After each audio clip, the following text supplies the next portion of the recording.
Okay, just to give you just a concept.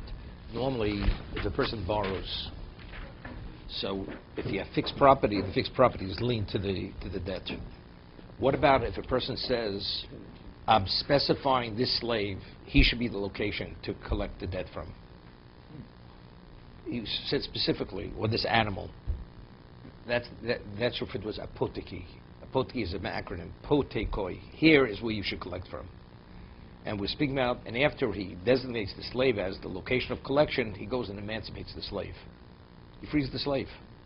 So here you have a lien on the slave, then he emancipates the slave. What happens to the lien? So we'll see on the Torah level, the lien is totally, you can't have a lien on a free man. A chattel, you could have a lien. So as long as he's a slave, you have the lien. But the moment he frees him, it's gone. The lien, person goes and has a lien on a piece of property. And then afterwards he goes and consecrates the property, consecrates the animal. He says, this animal should be the location of the lien. Then he goes, he's magdish the animal, consecrates it. To be a korban, lien is gone, is negated, you cannot have a lien on hegdish, on a korban. Same thing, okay? So Evet Shosa Rabba Apoteki La'cherim. He said it should be the location of collection for others. When you mean location, does it mean the value of the slave? No. The slave itself? The slave, I mean, if I don't pay the debt, he will be the location of collection. You'll take him as payment. It's not his value. Well, we're speaking about this. We'll put it this way. Let's say the slave was worth more than the debt. The slave's worth $10,000. I borrow $1,000. So that means you have $1,000 interest in the slave. Okay? V'shichro. And then afterwards he goes and he emancipates the slave. Shuras adin ein evet chayiv klum. Right? The slave does not owe anything. Right? The slave is elam netikan olam kofin es rabo v'osnos men chorin. On the Torah we do for the sake we compel the master to free him v'kosiv shtar al domov, and he has to write a document to the creditor for his value. Yeah? Rav Shimon Leome Einot Kosiv El B'Shachar. He frees him immediately. Let's take a look at Rashi. Apotokoi Im Lo Efra Lo Chovach B'Mokam Acher. Meaning, if I don't pay the debt from elsewhere, Harezel Fonech L'Gvosa. The slave is there to collect from. Let's see the Gemara. Evet Shosa Rabba Apotki V'Shichro. Mi Shichro. It says, and then he frees him. Okay? Who freed him? Omer Rabba Rishon. His first master. Or the second. That's the question. No. So Omer Rabba Rishon. Right? First. Why? See, because he owns the slave. Shuras adin ein evet chayv klum l'Rabbo Sheni. But factually, the evet owes nothing to the creditor. Why? If you consecrate something, let's say if chometz person says from this chometz you collect your debt, and then all of a sudden Pesach comes. What happens when Pesach comes? What happens to the chometz? It becomes Yisro no. You're not permitted to benefit from it. So how could you have a lien on something that you can't benefit from? So what happens? For all intents and purposes, the lien is gone. Shichro, where you had a slave and he emancipates the slave. You can't have a lien on what? On a free man. Mafkim, it revokes the lien. Any of these three, it's revoked. El netikan olam. So what's the reason why he has to be emancipated? Shemi and Sena B'Shuk. Because maybe the creditor is going to find the slave which originally had the lien on. He'll find him in the market. V'yomar zu avdi ato. He'll say, you're my slave. What does a person know? Does he know the halacha? Factually, I have a lien on you. What happened to my lien? The lien didn't just go up in thin air, even though it did. La halacha, since he became a free man, it revokes the lien. Right? So Rashi says, V'yotzi lazo monov. So what's conceived to be a slave? That means his children really are Jews. If really he's free, they're Jews. But he's going to claim, you're my slave, so what are our children? They're slaves. They're not Jews. So he's going to he's caused people to see his children as what? As not Jewish. So therefore, Kovin is Rabbo Sheni. So the one who makes the claim, we compel the second one. The one who had the lien, also Ben Chorin. And he what? And he's forced to what? To make him to give him a free, even though he's a free man. He is a free man. V'kosiv Eved Shtar al Domov. And the Eved has to write a document for the money that's owed. Because factually, he owes the money. No, really, the creditor owns the money. The debtor owes the money. But since factually he was the location of the lien, so for him to assume a total free state, he has to write a document V'kosev Eved Shtar Al Domov. Shimuloma Ein Eved Kosev El B'Shachrer. Kosev, no. The Eved has to write nothing. The Eved is the object. He's been freed. El B'Shachrer Kosev. Who's the Meshach? The first master. The first master. Ma'ikavifli. B'Mazik Shibuda Shel Havero. Somebody goes and has a lien, and somebody else damages the location of the lien. Who has liability? If I go and mazik your property, I'm a damager. Right. A damager has liability. Right. What about I damage the property on which the lien existed? A lien is not a reality. It's not an ownership. It's a potential location of collection. I have a right to collect. But who does the asset belong to? The asset belongs to the owner. Right. So if you go and you damage that, So you do we owe- treat that like a mazik? Or do I say, no, you're not a mazik? So that's the question. The first master of freedom, what did he damage? What did he deny the creditor? The lien. A location to collect. Mhm. The asset didn't belong to him. He says, if I don't pay, you have a right to collect from there. But the asset didn't belong to the creditor. Mhm. So the question is, if there's a liability to the one who freed the slave, that means the first master has to pay. Right? Because he's the damager. But if you say damaging a lien, you're not a damager, so that you have no claim against the master who freed him. So who has to pay? It's going to be the slave, because the slave is going to be a beneficiary of not allowing to be collected from. Okay, we'll see. My the Marsav Chayuv. The one who says that the first master has to pay, right? He owes Chayuv. Mazik Shibur Shel Haver Chayuv. Marsav a Potter, and the other one says no, he's Potter. 1 second. Itmar Nami. We learned Hamazik Shibur Shel Haver Bonul Machlok Shel Shimon Gamliel Rabbanon. It's a Machlok Shel Shimon Gamliel and the Chachomim, which are the two opinions in the Mishnah. Okay? Omamar Mi Shichro. Who's the one who emancipates him? Rabu Sheni. The second master frees him because because they'll find him in the shuk in the market and say, "You're my slave." Shuras Adin ein Evet Chayv Klum b'mitzvahs. So you said it's not. 1 second. Shuras Adin ein Evet Chayv Klum b'mitzvahs. El Meitiken Olam. Ein Evet Chayv Klum Hanogas b'dei Chorin Yosef mi'avon Shlo Konu Lo Lo Yochoshu. He holds. The Gemara says, if you hold Reb Shimon Omer v'Rabbanon, okay. Itmar. Maz Shibush Gaveiro Bono Machushim Galim Rabban. Ulama Mishichro Rabu Sheni. Who frees him? The second master. Shura Sadin ain't Eved Chayv Klum b'mitzvahs. Factually, the first master who freed him never had a right to free him. Why? Because he argues with Rava that if somebody has a lien, you can't revoke the lien. You have no right to free him.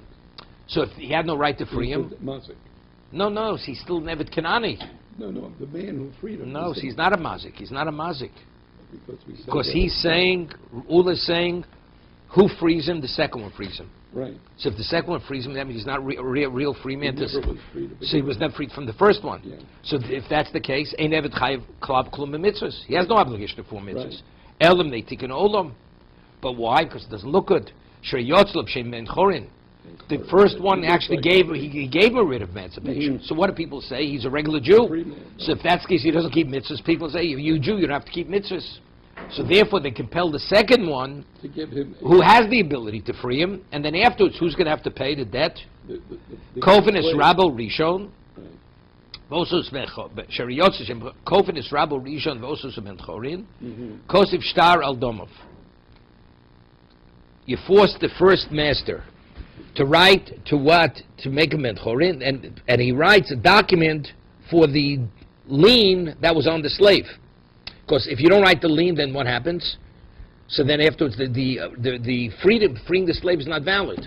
Instead, So he's transferring lien to a different no, the lien's on the slave. Now the first master frees him, but it's not valid because there's a lien on him. So what do we do? But factually, what do people say in the world? He received a writ of emancipation, and yet he's not fulfilling mitzvahs, so it doesn't look good. So, we say write a document to your creditor that you owe him the money, so that'll remove the lien from the slave, and now you free him. Now the writ of emancipation will be effective, because the lien is no longer on the slave. Right. That's the Tanakama. So is he identifying another piece of property that is liened against in place of the slave? No. He's just saying, I owe you whatever. He writes him. That's Oselo ben Chorin v'kosevel of Shtar al Domov. He writes him a document that he owes him. One second.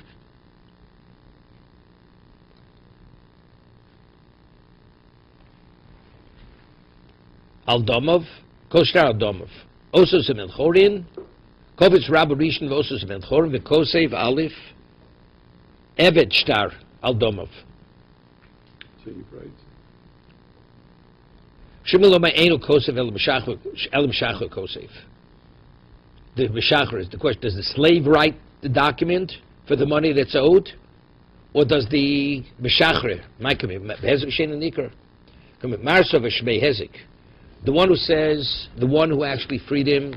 Now, when the Torah says you have liability for mazik, is only a noticeable, recognizable damage, or not a recognizable damage?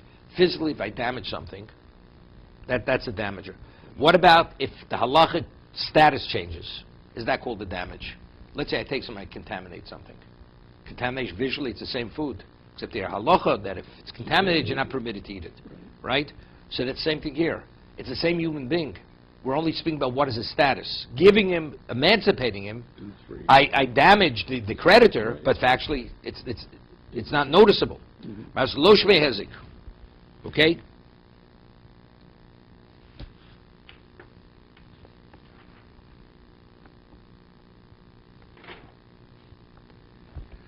So Rashi says, Hekshen in Niku shmei hezek, ula tana kam lo shmei hezek, lefich ein lono l'chayv sa meshach el eved, lefi anos mishmacher.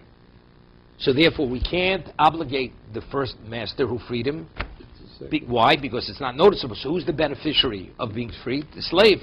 So therefore, the slave has to write the value to the master, to the creditor. Ula my tamaloma karav. Right? What isn't Ula like Rav? Rav says the first master frees him, and the Eved doesn't pay anything, owes nothing to Rabbi Sheni. Ula says no, that the master frees him, and what the slave has to write the document. What does Ula hold? The slave writes, and Rav holds not. Omaloch Sheni Rabo Korislei. Ula says the second one's not the master, right? My tamalo loma karav omaloch Sheni Rabo Korislei from Adloma Kula omaloch Sheni Meshachar Korislei. Sheni Rab Korislei Tana Demastisa Bitmiya Dikton Kofinis Rabo. It says you compel the master Mugsl Rabo Sheni. Meshachar Korislei Miyabi Shichrur. Second. Ula my tamaloma karav omaloch Sheni Rabo Korislei. Rav my tamaloma ka'ulo, omelach sheni mishachar roslek. Yeah, 1 second. Itmar. Osa sadeo apotiki lacherim. Person goes and he designates a field that this is the location to collect, v'shot v'nor, and then it was destroyed by a river. It was inundated away with a river. Yeah. V'shot v'nharami. That's the name of the river. Shapin Noya. So it destroys the collateral. Yeah, 1 second. Shuv kol asod of gufa karka mekukol shamayim tzofin od la'olam aleo. Kach kinuyov. You hear this? It was shot. They destroyed the river. Shot v'nor. Amei Shapin Noya. They refer to it as, it's inundated with water. Abri b'yochen inagov mishan nechosim. Since he designated this field to be the field to collect, and the debtor was agreeable to be collected from that, you can't go back to the other properties. Normally, when you borrow, all fixed properties are liened. Here, the creditor agreed that he should collect from that particular field. So the question, when he agrees to that, did he agree to free all other fields from the lien? Or do we say, no, this is preferable, but if I can't collect from it, I'll go back to the others. So, Avudi Shmuel, the father Shmuel said, "Gov misham nechosim." The question is it just a priority, or when I agree to take from this, the creditor saying this and none of the others? Amar Rav Nachman Rabbi Yitzchok, Amar Rav Nachman Yitzchok Mishum Dami Shapid Nohu, Omer Shmaitzad Lo Shapirin. Hear this? So Rav Nachman says, Mishum Dami Shapid Nohu, Omer Shmaitzad Lo Shapirin.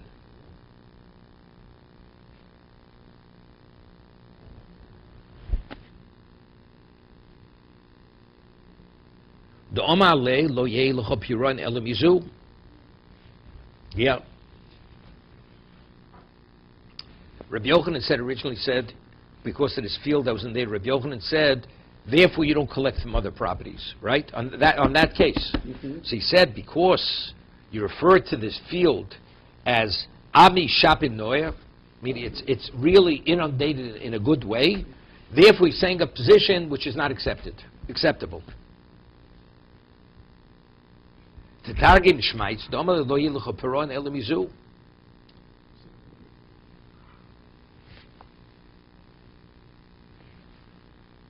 אבל אם אומר לו, אם לא פרטיך גובי מיזו, לא קום לי ברשוסי, לבדאיתי דידו לחודו אוספי, אינו חי באחריוסו וגובי משן לחוסים. Right? 1 second. תתרגם שמייצי, ואומר לי לא יהיה לך פירון אלו מיזו. Why does Rabbi Yochanan say you could only collect from this? Why did Rabbi Yochanan? Because he said you could only collect from this. When he designated field, he didn't say this should be the preferable location to collect. He says you should only collect from this. And the lender agreed. So this is So if the lender agrees, what do you do? Normally everything's liened. But if you agree, because the borrower said you will collect only from this, what does only mean? Only from this and not from anywhere else. So therefore if the field is destroyed, what do you collect from? From nothing.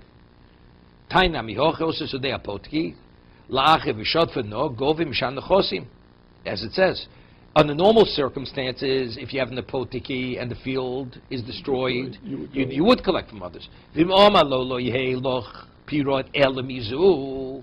if the borrower was very specific, because you will only collect from this, and the man lent him the money on that condition, then you don't collect from other properties, because that was the precondition. So that supports, and that's what we were explaining Rabbi Yochanan. So that's the parallel with the slave being set free. No, now we're talking about the slave. It's destroying the fence. No, that's a different discussion. That's a different discussion. Okay. Here we're talking about if you can't collect from it, you collect from something else. Right. With the slave was something else. Who pays? Now that you can't collect from the slave, they were talking about it was mazik. Right. The one who emancipated him is the cause of the problem. Tanya Ido. Osa Sodeu. Apotiki lebal chov. Person designates a field as the location to collect for a bal chov, ulksuba seisha, or for a woman to collect a ksuba. Gov mishan nechosim. You're able to collect from other properties. You don't have to collect necessarily from that property. Reb Shimon Gamliel omed bal chov gov mishan nechosim. If he's a creditor, he collects from elsewhere. Isha negov mishan nechosim. Why? He can do anything. A woman does not collect. No. A bal chov does. A woman does not collect ksuba only from there. Why? What's the reason? Again, when you say to a bal chov, I want you to collect from this property, unless he says specifically, I'm agreeable, why should a man forfeit his rights to collect from everything else? Regardless of what he has to go through, a regular person wants to collect his debt. A woman, she doesn't want to be dragged through the courts. So when you say you collect from this, she wants it simple. So when she believes it's simple, she's willing to forego everything else. Legally, she has a claim to everything. Right. But when you tell her you're going to collect from this, that means I don't have to go through the courts. She welcomes that. So if it's a bal chov, he says, ultimately, I want to get paid. Right. So if something should happen to this field, I'll get from other fields. The woman, when she hears, I can get from this, that she's agreeable to. Right. Therefore, she only collects from that and not from anything else.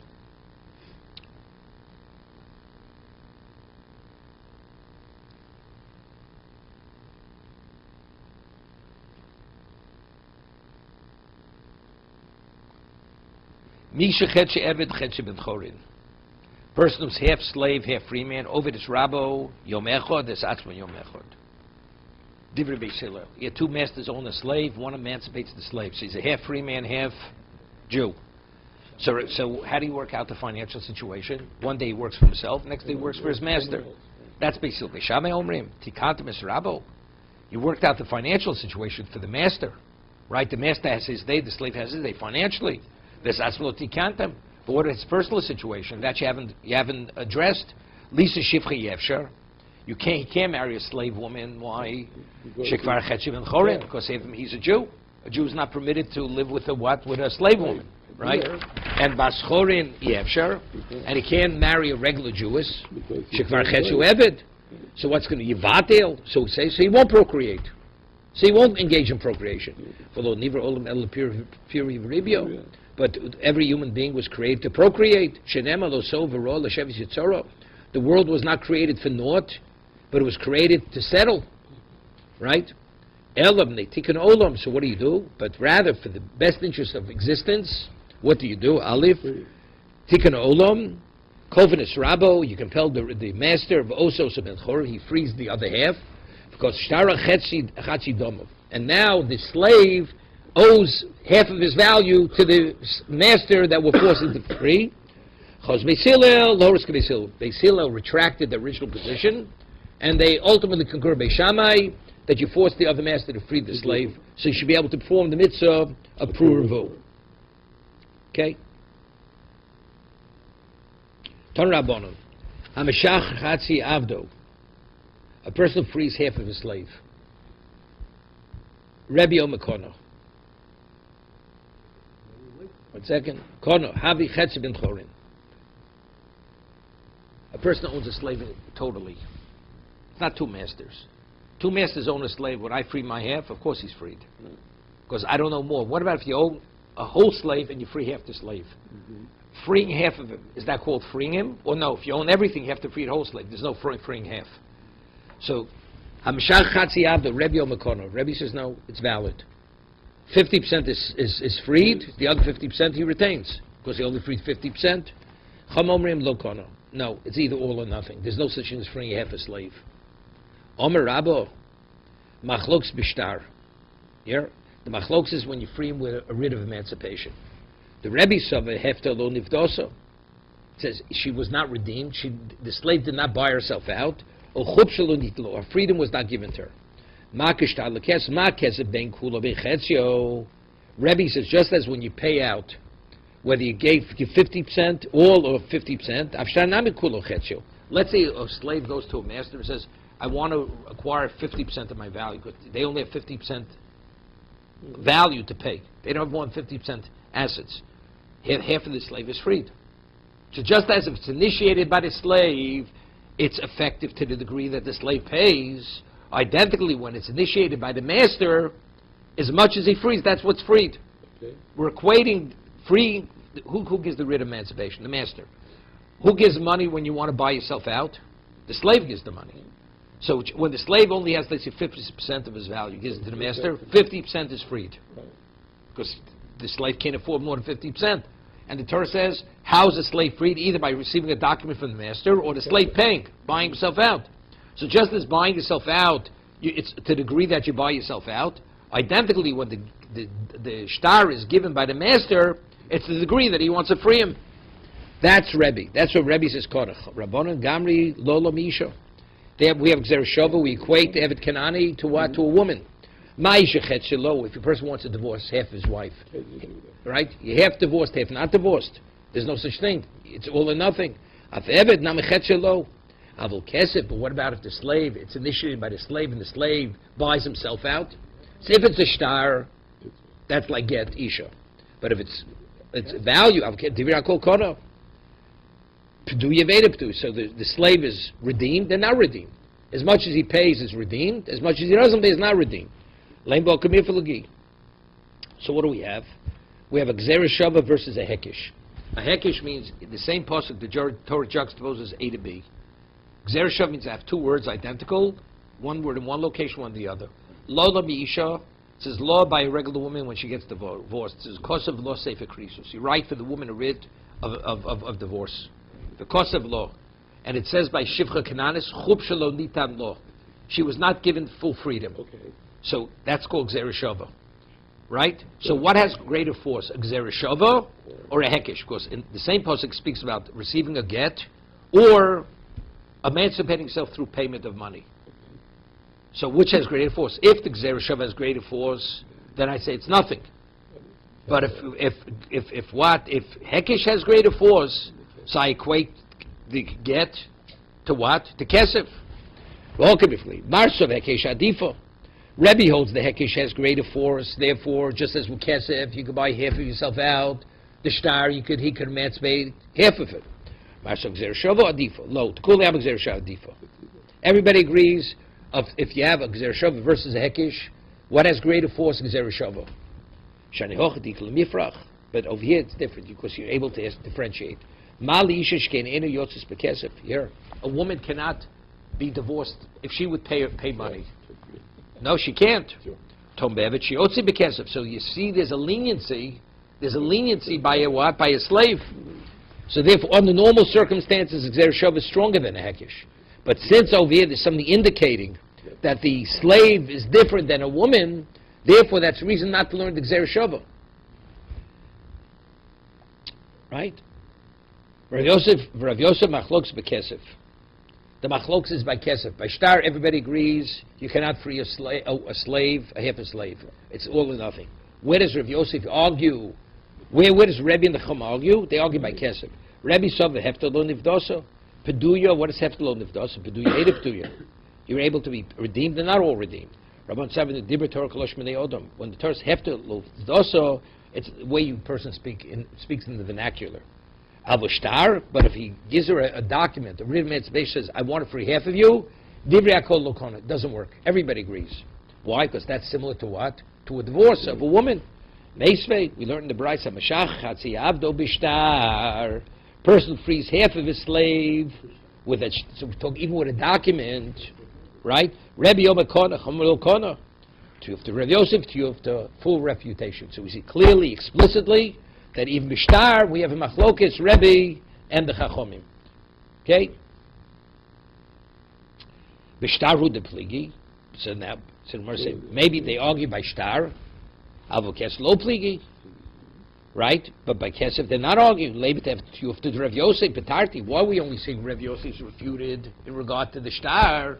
He should be refuted even on regard to Kesef. Because here we say, by Kesef, they don't argue. Everybody agrees that you can be partially redeemed if you pay money. And he wanted to say, no, the argument is only by money. By Shtar. They're arguing by both. So why are they only arguing by Shtar? Right? They're arguing by both. But why does the Brayso that we just quoted say they're arguing by Shtar? To show us the power of Rebbe. That even though by Get it doesn't work, you can't divorce half of a woman. By a slave it does work. So versus Velifli, Bekesel, Dicha, Kocha, the Rabbanon. Why don't we let them argue by Kesef, show the Chumrit side? That only by Kesef it works. Even by Kesef it doesn't work. And by Shtar definitely wouldn't work. Whenever we want to present something, we always present it in the most lenient opinion. Rebbe is very lenient. Not only does Kesef work, partial, even Get works, although by Isha it doesn't work whatsoever, by Evet Kanani it does work. Toshma, the hefter, yochel kol. Maybe when you redeem herself with money or him, it's all. It has to be all. Talmud lo have niftos. No, not full redemption. Ilo niftos yochel kol. Maybe you don't redeem. Not Talmud lo hefter. It's hefter means it works. And maybe it means all. It says lo. It says lo niftos. It doesn't. So maybe it doesn't work it out. No, but it says hefter. Okay, it's that peduya veda peduya. Right? She's redeemed only to the degree that she pays, but the half that she doesn't pay, she remains a slave, or he remains a slave. So let's say a slave is worth $1,000. The slave comes with $500, gives it to the master. He redeems 50% of himself, whether the master likes it or not. He has to accept 50% of his value, and now he becomes a half slave, half free man. If all that the slave owns, belongs to the master, how can we... No, so we said earlier, somebody gave him money on the condition that the master has no right to that money. Yeah, the slave acquires whatever he acquires immediately is transferred to the master. So therefore, you have no money. What about if I give a gift to the slave on the condition that his master cannot take possession of that money? So I put a limitation on that money. So that money is the slave's, so he's able to give it to the master for the sake of redemption. Okay? Person might think that the slave can't own anything. He can't. He could own, but at the moment he owns, it's transferred. It's transferred out of his domain. But what about a person who gave it to him, put it in his domain, put a condition that can't be transferred out of his domain, unless he agrees to give it. So that remains in his domain. The master doesn't take possession of that. Right? It's a limited right. Right? The gift to put a limit on it. Since it's bekesef, shava kesef. A slave can redeem himself either with cash or with value. Shava kesef. Eili ele b'kesef b'shtar minayin. How do we know that you can redeem yourself with a document? Talmud lomar v'hefta lo nivdoso, which is that's what? That's redemption. O chubsha lo nitin lo. What's chubsha? That's chofesh. Her freedom was not given. What does that come to conclude?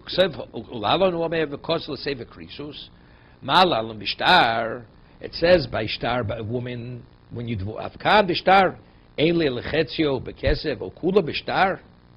Interesting. We said if you buy half your freedom with money, it's bought. What about like this? She pays half for herself, and the other half he emancipates with a document. Does it work? Do we combine half and half to give full freedom? And a woman. Or a man, same thing. It's not specifically a man. When it comes to a slave, whether it's a man or a woman, right? He wants to buy his freedom, he can buy his freedom. Like she could buy her freedom. We're talking about, she's a shifra kananis, right? We learned before that we freed by the monetary value, but not by donkey. We didn't learn that before. No. We had an argument. If a person goes and disowns a slave, Yeah. does that also revoke, does that free itself? That's where the master disowns the slave. Now we're talking about so the slave pays 50% of his value. So 50% is freed. Let's say the slave gives 50 and the master says, I free half of you. Do we combine the two? Because we said, according to Rebbe, you could free a half a slave. It's not a problem. But according to Chacham said, you can't free half a slave. So according to Chachamim, you give 50-50. He puts up 50% and the master frees half of it. He says, I will free half of you if you pay half of yourself. Is it valid? Right? How do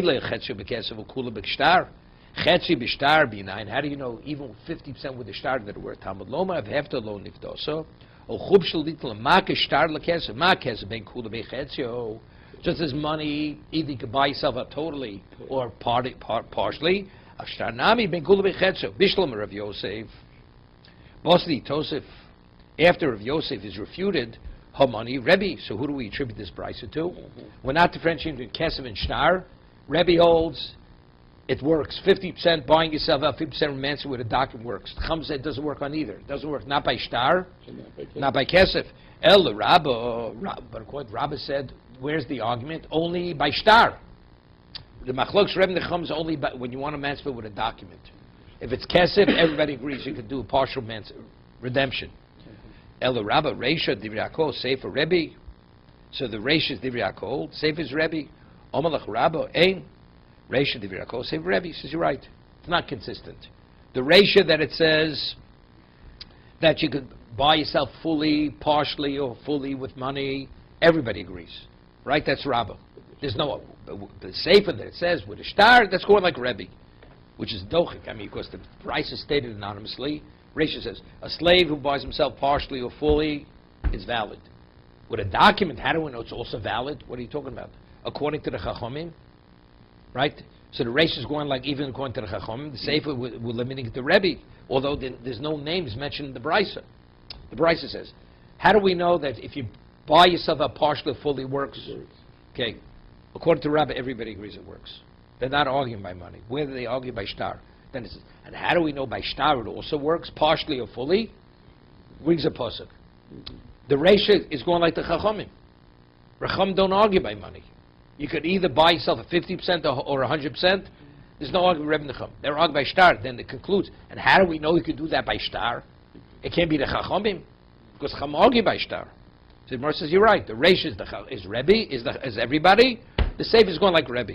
Vashi Omen or Rebbe. It's going like Rebbe. Elamas Nisan Tana Misha Chetzu Eva Chetzu Bechorin. Bishlom Rabba Mukim Lo Bekes Livirakol. Elo Rav Yosef Lema Rebbe V'lo Rabbono Amal Ravino. Be'eved Shel Shnei Shutim. We're talking about no. Where's the argument where you could free the slave fully here, and you choose to free half? What about you freeing all that you own? Two partners in the slave. Right. You can't free more than you own, Right. and I choose to free fully my half. Okay. Everybody, there's no argument. Even the Chacham agree. Where the Chacham argue, it's like divorcing your half a wife. Could you divorce a half a wife? You can't. You have to divorce whatever you have in the wife. Right. That's a full. If I only own 50% of a slave because I have a partner, I'm relinquishing fully what I own. Right. There's no argument. Even the Chacham agree you could do that with a shtar. Right. That's what it's saying. The brisa that it says that shtar works 50%, it's being by two partners. Hello?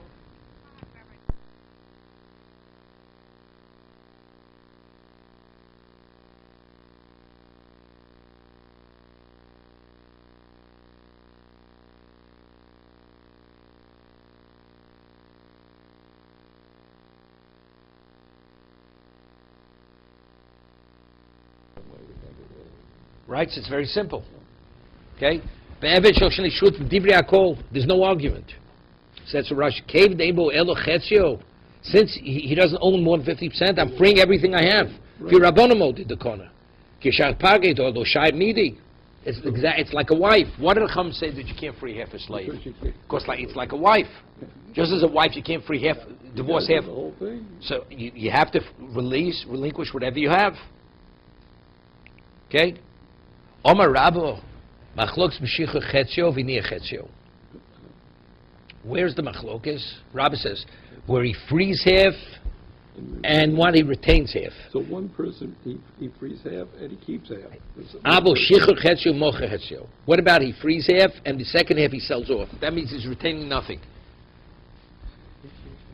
Right? In the document he says, half of you are free and the other half belongs to Shimon. Ruving is the document. It says, half of you are you're emancipated, and your other half belongs to Shimon.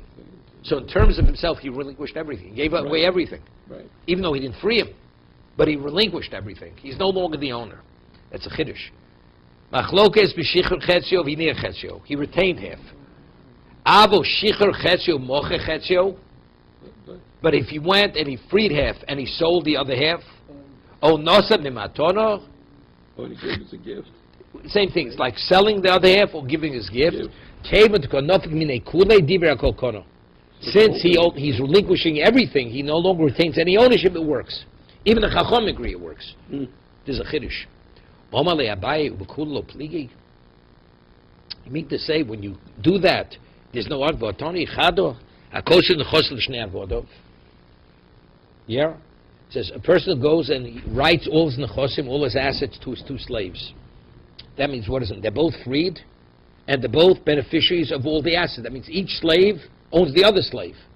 Right. So what does that mean? 50% of each slave belongs to the other one.